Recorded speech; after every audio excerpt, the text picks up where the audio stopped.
kanina guys. So, gusto ko lang siyang i-vlog. Bangko talaga ako sa regalo na to. So, actually, dalawa yung laman niya guys. So, pagkabukas pa lang guys, nahulaan ko na kung ano yung laman eh. Kasi yung huni-huni. Ayan nga. Sobrang excited. Nabuksan na itong isang box. Papakita ko lang. Tadan!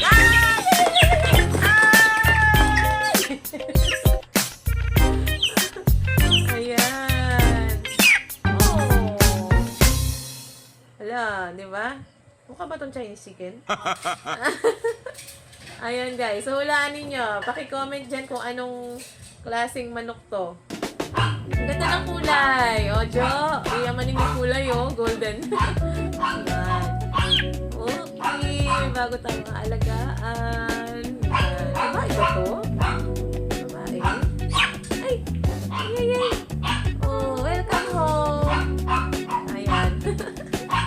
Nakakatuwa, okay?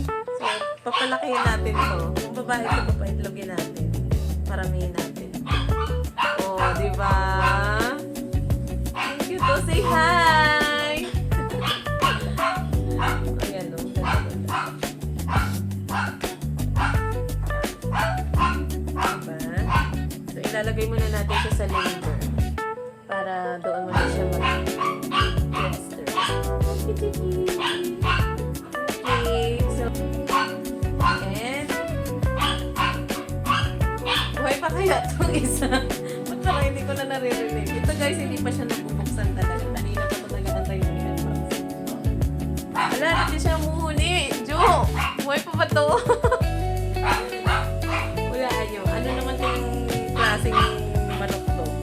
Sigurado ako manok, oh. Butas-butas. Ayan. Buksan natin. Ito talaga to. First time ko nakatanggap ng ganito regalo sa ingratitude. Pero pinaiyak ako ni Jo. Jo! Crying, crying. Ang baryaga.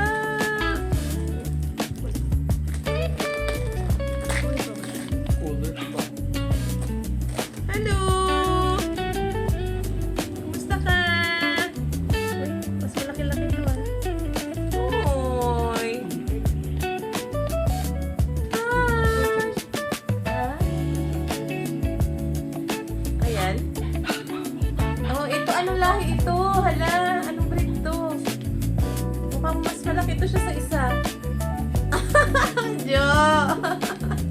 Magmamano ka na talaga ako.